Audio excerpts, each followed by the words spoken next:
दिल्ली के ओल्ड राजेंद्र नगर में कोचिंग के बेसमेंट में पानी घुस जाता है, 3 बच्चों की जान चली जाती है। उसके बाद से एमसीडी जग जाता है और आनन फानन में अनेकों कोचिंगों पे छापा मारना शुरू कर देता है। जब परमिशन देने की बारी आती है तो उस समय पैसा लेके परमिशन दे देते हैं, लेकिन जब इन अधिकारियों का गर्दन फंसना शुरू हो जाता है तो ये बेवजह जो है कोचिंग संचालकों के ऊपर छापा मार के जो है उन्हें परेशान करना शुरू कर देते हैं। मैं एक कहानी आप लोगों को बताने जा रहा हूं बिहार के मुसल्लमपुर हाट का, बिहार के बाजार समिति का, जहां पे जो है हजारों कोचिंग संस्थान इलीगल बिना परमिशन के चलते हैं और एक कमरे का कोई पैरामीटर नहीं है कि 20 बाई 20 के कमरे में जो है कितने बच्चों को बैठाएंगे। गाजर मूली की तरह बच्चों को बिठा के जो है वहां पे कोचिंग चलाया जाता है, लेकिन वहां पे कोई छापा नहीं पड़ रहा है। वहां पे इसलिए छापा नहीं पड़ रहा है क्योंकि अभी पटना के मुसल्लमपुर हाट में या बाजार समिति में इस प्रकार का घटना नहीं घटा। देखिए, भारत का संविधान समानता का अधिकार देता है और हर जगह जो है एक प्रकार की कार्रवाई फिर क्यों नहीं करता है। अभी दिल्ली में जो है हलचल मचा हुआ है, तो दिल्ली के साथ साथ एनसीआर रीजन में जितने सारे कोचिंग है, दिल्ली में जितने सारे कोचिंग है, उन सब पे जो है छापा लगातार पड़ रहा है। अभी छापा का रिजल्ट क्या होने वाला है मैं आप लोगों को बता देना चाहता हूं। जब तक ये हंगामा रहेगा तब तक अधिकारी दिखाएंगे कि हम छापा मार रहे हैं, हंगामा खत्म, कुछ पैसा लेके जो है सारा का सारा सेटलमेंट हो जाएगा। आपने क्या पैरामीटर तय किया है कि एक 20 बाई 10 के कमरे में कितने स्टूडेंट को मैक्सिमम बैठा के पढ़ाया जा सकता है, या 50 बाई 40 के कमरे में कितने स्टूडेंट को बैठा के पढ़ाया जा सकता है? इसका आपने कोई पैरामीटर तय नहीं किया है। जबकि एक ट्रेन के बोगी में भी फिक्स रहता है इतना ही सीट रहेगा और उस सीट के अलावा जो है एक्स्ट्रा लोग पहले बैठा करते थे। अब रेलवे ने नया नियम लगा दिया कि वेटिंग टिकट नहीं देंगे, आरएसी तक ही देंगे, तो वो संख्या धीरे धीरे कम हो रही। लेकिन आपने कोचिंग में तय किया है, बिहार की राजधानी पटना में सिस्टम ने अपने आंखों पे पैसा का ऐसा पट्टी बांधा है कि जिसके बारे में आप सोच भी नहीं सकते। जब परेशान करना होता है कोचिंग वालों को तो जीएसटी का रेड और ना जाने फलाना ठिकाना, ये सारा चीजें खूब खेल होता है। इन सारी चीजों से हम लोग वाकिफ है, जानते हैं। चलिए ठीक है, आप पैरामीटर तो तय कीजिए। आपने कोई पैरामीटर तय नहीं किया है।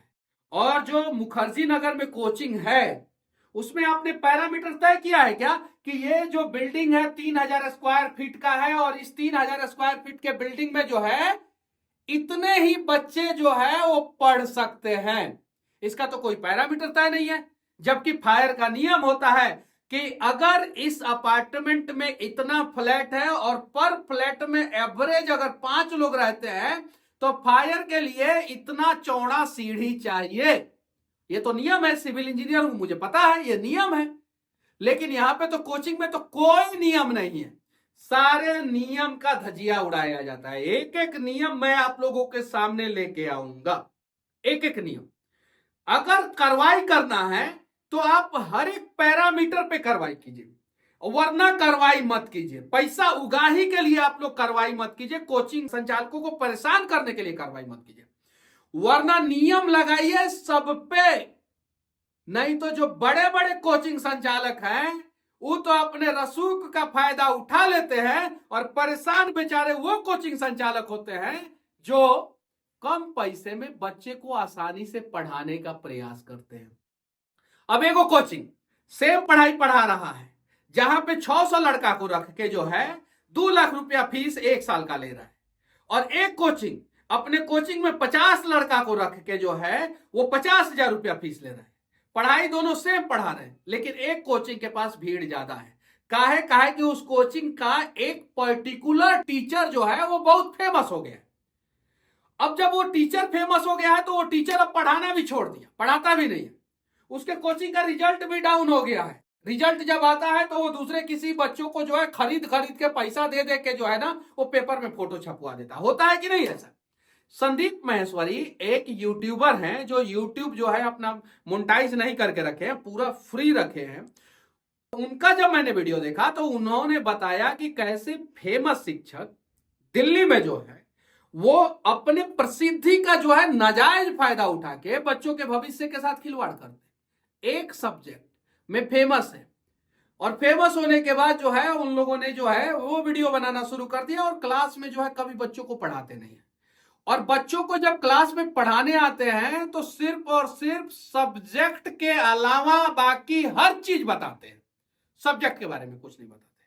चूंकि अब ये टीचर फेमस है तो ये लोग क्या करते हैं, यूपीएससी, बीपीएससी, एमपीएससी या कोई भी स्टेट का पीएससी के बारे में मैं बता रहा हूं, ये लोग जब रिजल्ट आता है तो बच्चों को जो है जाके जो है कन्वेंस करके पैसे देके खूब होता है, ये सारी बातें आप लोगों को पता है, और अपने कोचिंग के नाम पे छपवा देते।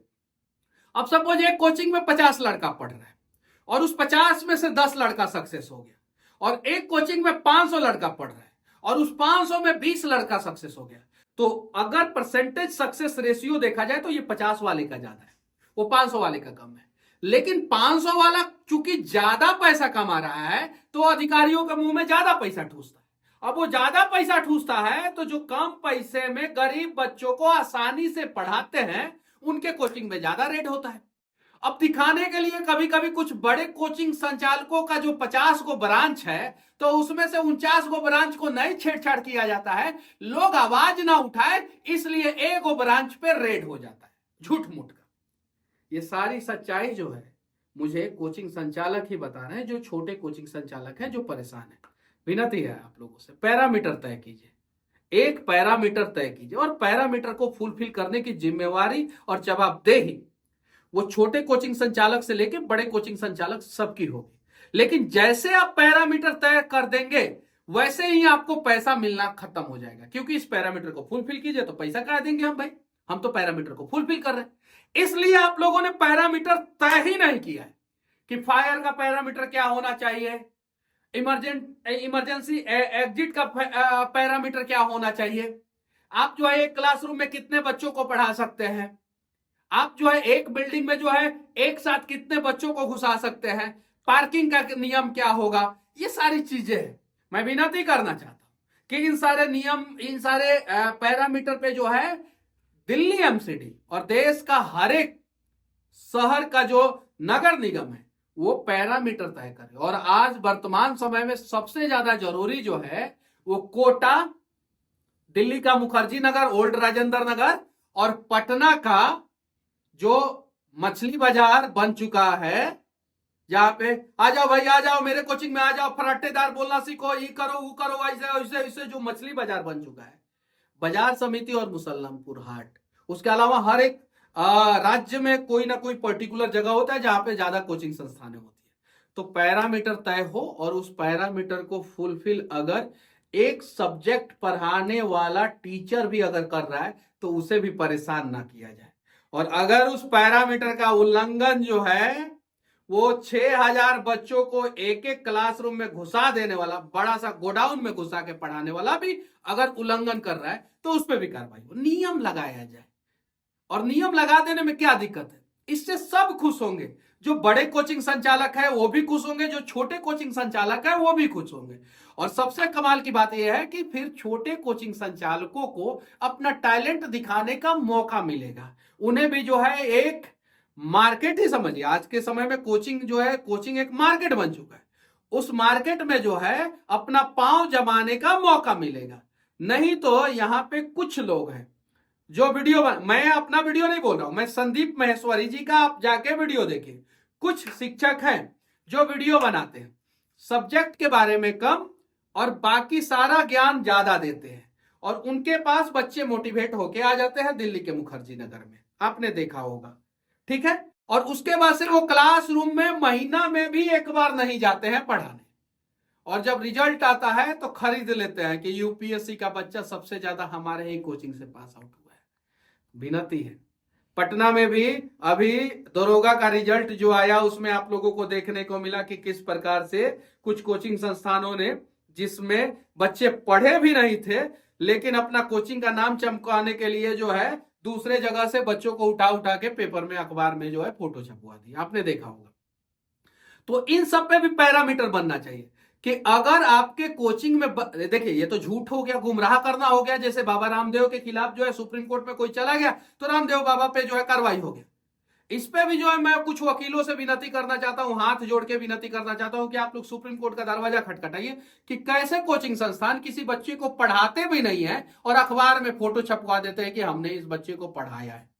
इस पे भी इससे क्या होता है कि बड़े कोचिंग संस्थानों के पास ज्यादा पैसा होता है, आसानी से जो है वो अपना मार्केटिंग कर लेते हैं। हर संडे को 30 लाख रुपया का ऐड एक अखबार में देते हैं और वैसे वैसे 4-4 5-5 अखबार में दे देते हैं। वो जो है पैसे की उगाही कर लेते हैं और जो छोटे कोचिंग संस्थान है जो ईमानदारी से अपने बच्चे को पढ़ाते हैं, उनको जो है वो अपना पंख पसारने का, अपना जो है चीजों को जो है बच्चों तक पहुंचाने का मौका नहीं मिल पाता। तो इस पे भी जो है एक गाइडलाइंस बनना चाहिए। बाकी मेरा ये वीडियो आप लोगों को कैसा लगा, कोचिंग संस्थानों में क्या क्या सुधार होना चाहिए, फी स्ट्रक्चर का पैरामीटर फिक्स होना चाहिए कि नहीं होना चाहिए, कि ये कोचिंग चाहे कितना भी फेमस काहे ना हो जाए, ये कोचिंग अगर ये सब्जेक्ट पढ़ा रहा है तो मिनिमम फी इतना होना चाहिए और मैक्सिमम फी इतना होना चाहिए। मिनिमम मैक्सिमम दोनों फिक्स कर दीजिए।